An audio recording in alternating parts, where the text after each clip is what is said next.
Hi everyone. आज की video में देखेंगे साइकोलॉजी का मोस्ट इम्पोर्टेंट टॉपिक फ्राइड एवं नॉन फ्राइडियन, जो काफ़ी ज़्यादा इम्पोर्टेंट है आपके एग्जाम के पॉइंट ऑफ व्यू से, क्योंकि इस टॉपिक से हमेशा 5 से 7 क्वेश्चन हमेशा आपके पेपर में बनते हैं, जिसके अंदर आपको ego, super ego, non Freudian से क्वेश्चन बहुत सारे पूछे जाते हैं। और सारे क्वेश्चन जो अभी तक बीपीएससी टीआरई 4 बिहार स्टेट 2026 में पूछे जा चुके हैं, वो सारे क्वेश्चन हमने इस वीडियो में शामिल किया है, जो आपको सेम पैटर्न पे नए क्वेश्चन भी बनाए हुए हैं, जो आपके एग्जाम में देखने को मिल सकता है। तो चलिए शुरू करते हैं आज का पहला क्वेश्चन। लेकिन उससे पहले अगर आप बीपीएससी टीआरई 4 स्टेट 2026 या किसी भी साइकोलॉजी एग्जाम की तैयारी कर रहे हो, जो आपका सिलेबस है, सिलेबस को कंप्लीट कवर करते हुए 3000 से ज़्यादा सिर्फ और सिर्फ आपको साइकोलॉजी क्वेश्चन मिलेंगे प्रैक्टिस करने के लिए। मोस्ट इंपॉर्टेंट एनसीईआरटी क्लास 11-12 का chapter wise question answer, topic wise theory, previous year question answer, GK चेस, math, reasoning, language paper complete आपको 150 मार्क्स का नोट्स मिलेगा। अगर आप स्टेट की तैयारी कर रहे हो तो उसके साथ आपको arts of teaching and other skill complete आपको 150 मार्क्स का नोट्स मिलेगा।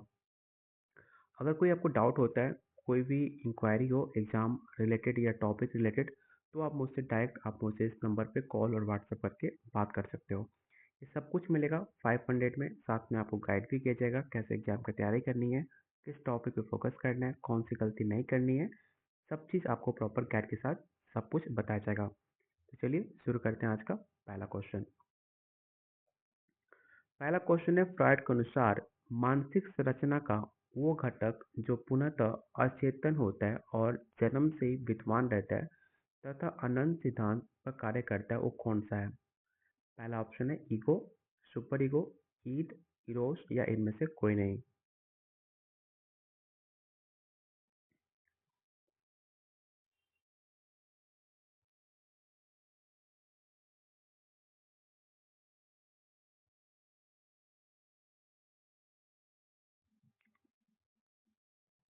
तो क्वेश्चन नंबर 1 का जो राइट आंसर होगा ऑप्शन नंबर आपका सी हो जाएगा। ठीक है, ईद आपका राइट आंसर होगा, क्योंकि फ्राइड के अनुसार जो ईद होता है वो पर्सनालिटी का सबसे आदिम, जन्मजात और पूर्णतः अचेतन अनकॉन्शियस का हिस्सा माना जाता है, जो कि आपका प्लेजर प्रिंसिपल पर कार्य करता है।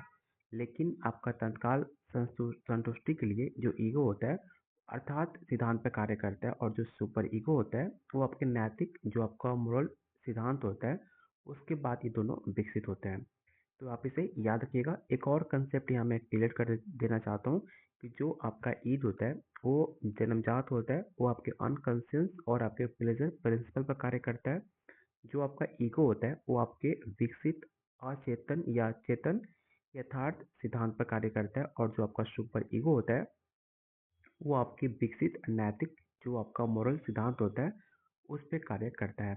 ठीक है, तो इसे याद रखिएगा। मैक्सिमम बच्चे ईद और ईगो पर कंफ्यूज होते हैं, इसलिए इसे क्लियर करना काफ़ी ज़रूरी था कि जो आपका ईद होता है वो जन्मजात होता है, वो आपके अनकॉन्शियस और प्लेजर प्रिंसिपल पर कार्य करता है, जबकि ईगो आपका विकसित अचेतन या चेतन यथार्थ सिद्धांत पर कार्य करता है। इसे आप याद रखिएगा।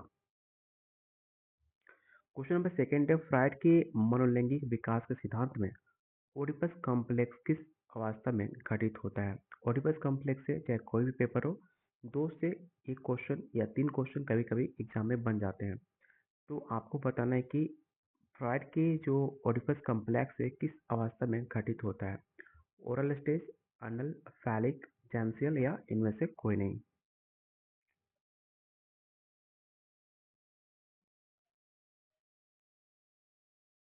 एक बात यहाँ पर मैं और क्लियर करना चाहता हूँ, जो ओडिपस कॉम्प्लेक्स होता है वो होता है लड़कों में, और इलेक्ट्रा कॉम्प्लेक्स होता है वो लड़कियों में होता है।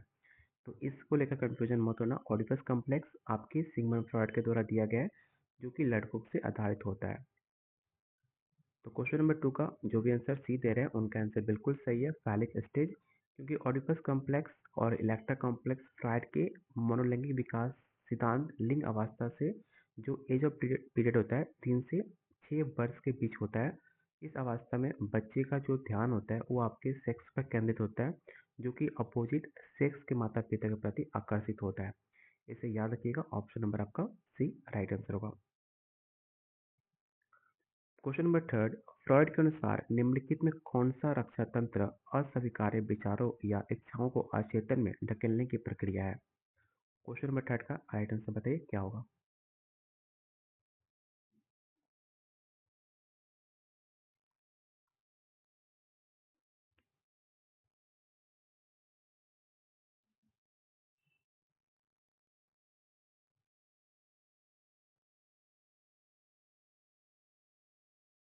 तो क्वेश्चन नंबर थर्ड का राइट आंसर हो जाएगा ऑप्शन नंबर आपका बी, दमन। Question number four, call Jung ने अपने पर्सनालिटी सिद्धांत की किस अवधारणा को प्रतिपादित किया जो सभी मनुष्यों द्वारा सजा की जाती है और इसमें अद्रूप शामिल होते हैं? पहला ऑप्शन है व्यक्तित्व अचेतन, सामूहिक अचेतन, सामाजिक अधिगम, आत्म साक्षात या इनमें से कोई नहीं।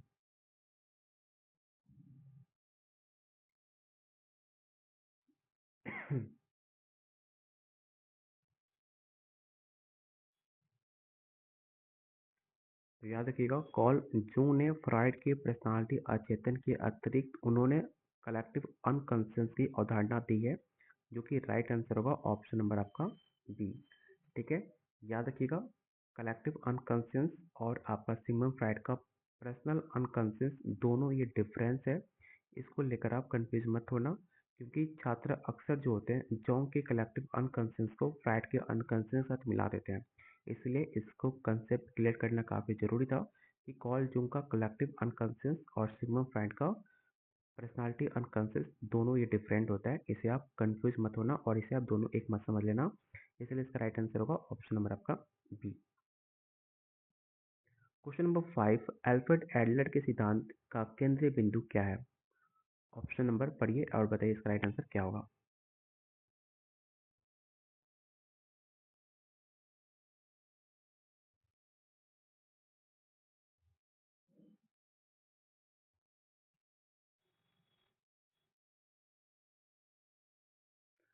तो क्वेश्चन नंबर फाइव का राइट आंसर होगा ऑप्शन नंबर आपका बी, हीनता की भावना और उसका प्रतिकरण। अगला क्वेश्चन है, फ्राइड के अनुसार इलेक्ट्रा कॉम्प्लेक्स किससे संबंधित है? मैंने आपको जस्ट मेंशन किया था कि अपोजिट सेक्स को अट्रैक्ट करता है। तो लड़कों के में माता के प्रति आकर्षण, लड़कियों में पिता के प्रति आकर्षण, माता पिता दोनों के प्रति आकर्षण, समलैंगिक प्रवृत्तियां या इनमें से कोई नहीं। तो क्वेश्चन काफी आसान है, क्योंकि मैंने आपको जस्ट बताया था कि अपोजिट मतलब फ्राइड के लड़कियों के पिता के प्रति यौन आकर्षण और माता के प्रति ईर्ष्या की भावना और इलेक्ट्रा कॉम्प्लेक्स की नाम लिया जाता है। मतलब जो माता होती है उनके प्रति काफ़ी ज़्यादा ईर्ष्या पैदा होती है और पिता के प्रति आकर्षण पैदा होती है। तो इसके अकॉर्डिंग इसका राइट आंसर क्या होगा? तो ऑप्शन नंबर बी होगा कि लड़कियों में पिता के प्रति आकर्षण और माता के प्रति ईर्ष्या होती है। ठीक है, जिसे कहा जाता है इलेक्ट्रा कॉम्प्लेक्स।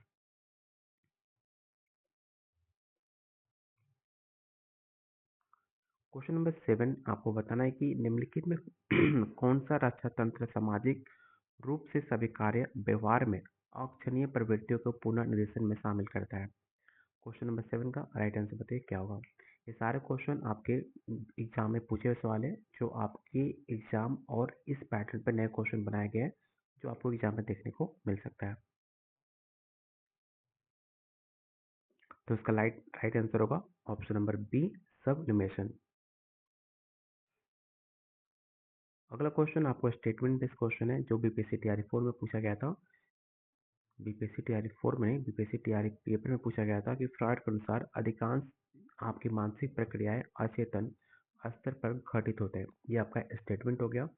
कारण क्या है? तो अचेतन मन में दमित इच्छाएं, दर्दनाक यादें और अस्वीकार्य विचार संग्रहित होते हैं। तो आपको बताना है कि अविकथन और रीजन। ऑप्शन को देखने के बाद आप मुझे बताओ कि इसका कौन सा राइट आंसर होगा। क्या अविकथन और कारण दोनों सही हैं?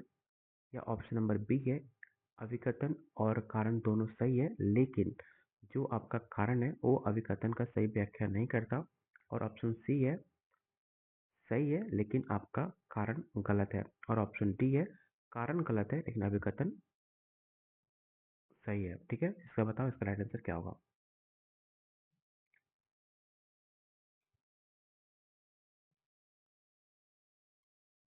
तो क्वेश्चन नंबर 8 का राइट आंसर होगा ऑप्शन नंबर आपका ए, ठीक है, क्योंकि आपका विकथन और कारण दोनों सही है, इसलिए इसका राइट आंसर होगा ऑप्शन नंबर ए।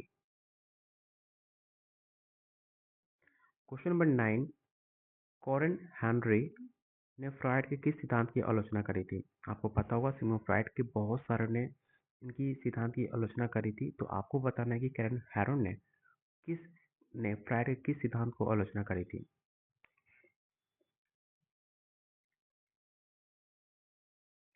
एक क्वेश्चन यहाँ से बन सकता है कि जो कैरन हॉर्नी थे एक नॉन फ्राइडियन थे, मतलब फ्राइड के साथ उन्होंने कभी भी साथ मिलकर काम नहीं किया, और एक नॉन फ्राइडियन मतलब एक अपोजिट पार्टी से आप बोल सकते हो कि कैरन हॉर्नाई एक अपोजिट पार्टी से थे, कभी भी सिग्मंड फ्राइड के सिद्धांतों को उनके साथ नहीं दिया।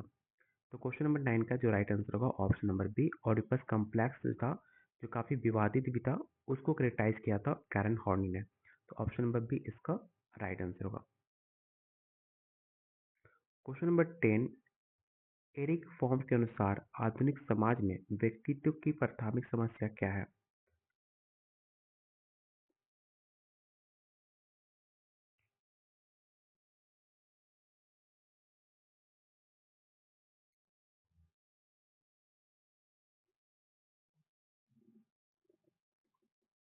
तो क्वेश्चन नंबर 10 का राइट आंसर होगा ऑप्शन नंबर आपका सी। एरिक फॉर्म एक सामाजिक मनोविश्लेषक थे जिनकी प्रसिद्ध पुस्तक थी एस्केप फ्रॉम फ्रीडम। कब ये रिलीज हुई थी? तो 1941 में इस पुस्तक को प्रकाशित किया गया था, जिसका नाम था एस्केप फ्रॉम फ्रीडम। इस पुस्तक में उन्होंने तर्क दिया था कि जितने भी आपके आधुनिक समाज में व्यक्ति हैं, जो इनको स्वतंत्रता मिलती है वो उसे अकेलापन और अलगाव की ओर ले जाती है। इस चिंता से बचने के लिए जो व्यक्ति होता है वो स्वतंत्रता से लेकर पलायन की तरफ विकसित होता है, इसलिए इसका राइट आंसर होगा ऑप्शन नंबर आपका सी। क्वेश्चन नंबर 11, फ्राइड के मानसिक निर्धारणवाद ने क्या समझाया? इसका राइट आंसर बताइए क्या होगा?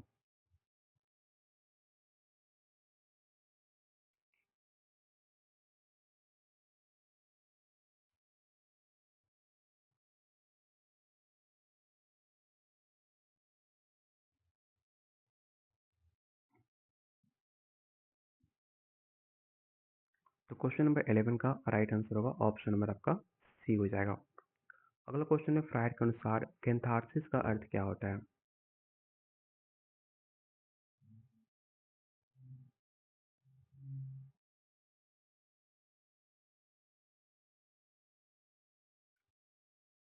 अगर आपने कैथारसिस शब्द पढ़ा होगा तो इसका अर्थ होता है दबी हुई या दमित भावनाओं से मुक्त होना, जिससे मानसिक तनाव में कमी आती है।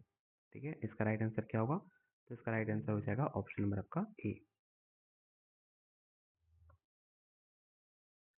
क्वेश्चन नंबर 13, निम्नलिखित में कौन सा अध्रुव कॉल युंग के सिद्धांत से संबंधित नहीं है? Which of the following archetypes is not related to Carl Jung theory? इसका राइट आंसर बताइए क्या होगा?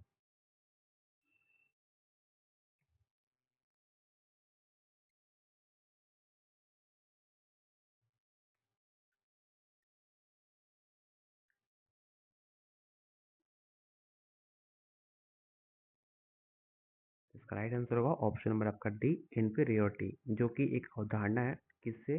तो अल्फ्रेड एडलर से संबंधित इसको माना जाता है, ना कि कॉल युंग से। बहुत जगह कंफ्यूजन होता है कि इसके सिद्धांत कॉल युंग से संबंधित है, ऐसा नहीं है। इन्फीरियोरिटी जो है वो आपके अल्फ्रेड एडलर से संबंधित है, जो कि आपका मुखौटा जो हम दुनिया के सामने पहनते हैं उसे उजागर करती है। इसका राइट आंसर होगा option number D. Question number 40 एक लिस्ट है जिसे आपको सही मिलान करना है, जो काफ़ी आसान है। पहले है Sigmund Freud, Carl Jung, Alfred Adler, Gordon Horney, जो अभी तक इस टॉपिक से हमने क्वेश्चन को सॉल्व कर लिए हैं। तो आपको बताना है इसका सही मिलान कैसे कौन सा होगा।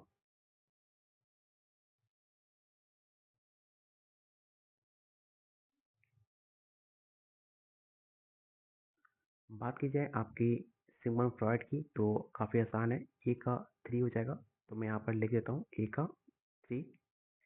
बी का क्या होगा? Call Jung. तो कॉल जूंग मैंने जस्ट मेंशन किया था कि सामूहिक अचेतन के बारे में बात करते हैं, तो बी का 1 हो जाएगा। सी होता है अल्फ्रेड एडलर, जिन्होंने हिंटा ग्रंथि इन्फेंट्री कॉम्प्लेक्स, जो जस्ट मैंने मेंशन किया था इन्फेंट्री को लेकर, कॉम्प्लेक्स को लेकर एडवर्ड एडलर ने ज़्यादा बात करी थी। तो सी का 4 हो जाएगा और डी का एक ऑप्शन बचता है, ऑप्शन नंबर बी, मूल चिंता। ठीक है, तो ऑप्शन क्या होगा? 3142, 3142। तो 3142 किस ऑप्शन में है? तो 3142 आपका पहला ऑप्शन में मिल जाता है। इसके अकॉर्डिंग इसका राइट आंसर होगा ऑप्शन नंबर आपका ए।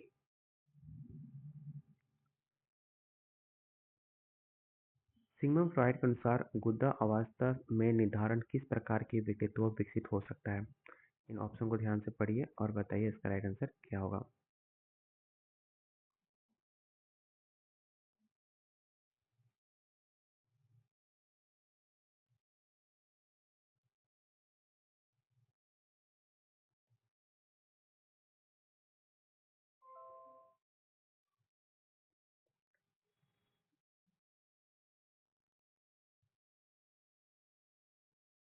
क्वेश्चन नंबर 15 का राइट आंसर हो जाएगा ऑप्शन नंबर आपका बी।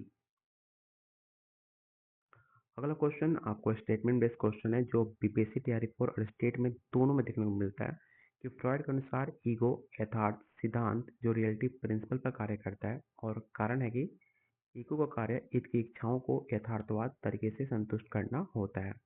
तो आपने स्टेटमेंट और कारण दोनों पढ़ लिए, तो आप मुझे बताओ इनमें से कौन ऑप्शन आपका सही है।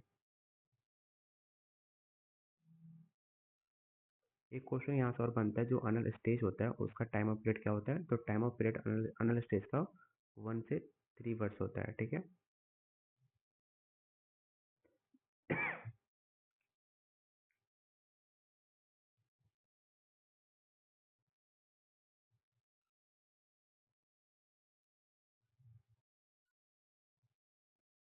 तो क्वेश्चन नंबर 16 का जो राइट आंसर होगा ऑप्शन नंबर आपका ए हो जाएगा।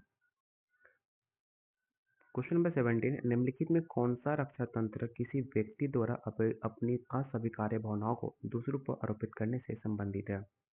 इसका राइट आंसर बताइए। काफी आसान है और इस क्वेश्चन को आपके एग्जाम में पूछा भी जा चुका है।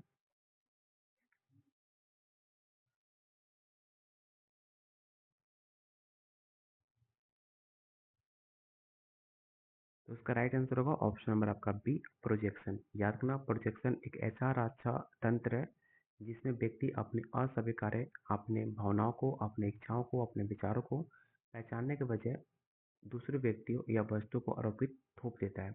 उदाहरण के लिए ऐसा मान लो कि कोई व्यक्ति जो दूसरों से ईर्ष्या करता है, वो ऐसा कह सकता है कि लोग मुझसे ईर्ष्या करते हैं, मतलब किसी अपने दोस्त को किसी और पर थोपना प्रोजेक्शन कहलाता है। अगला क्वेश्चन है, राम 25 वर्ष का युवक है जो अपने वरिष्ठ अधिकारी से बहुत क्रोधित है, लेकिन सीधे अपना गुस्सा न दिखाकर घर जाकर अपने छोटे भाई पर चिल्लाता है। तो राम द्वारा प्रदर्शित रक्षा तंत्र कौन सा है? प्रोजेक्शन है, डिस्प्लेसमेंट है, सम्मिलेशन है, या आपका ऑप्शन डी है आपका युक्तिकरण।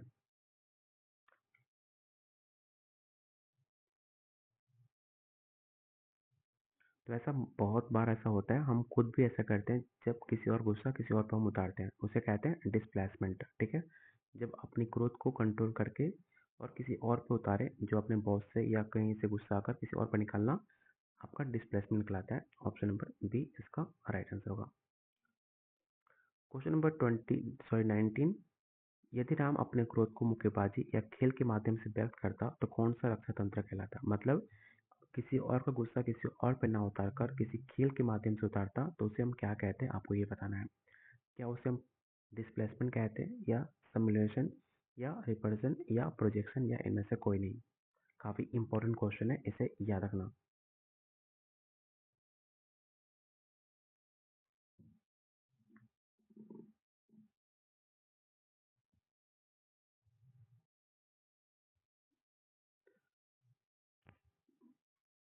तो क्वेश्चन नंबर 19 का राइट आंसर होगा ऑप्शन नंबर आपका बी। ठीक है, सब मिलेशन। जब आप खुद का गुस्सा किसी और के खेल के माध्यम से, कला के माध्यम से उसे निकालते हो, उसे कहते हैं सबमिलेशन। और जब खुद की किसी और गुस्सा किसी और पर निकालते हो किसी व्यक्ति पे, उसे कहते हैं डिस्प्लेसमेंट। तो इसे दोनों को याद रखना। इसका जो राइट आंसर होगा ऑप्शन नंबर आपका बी होगा।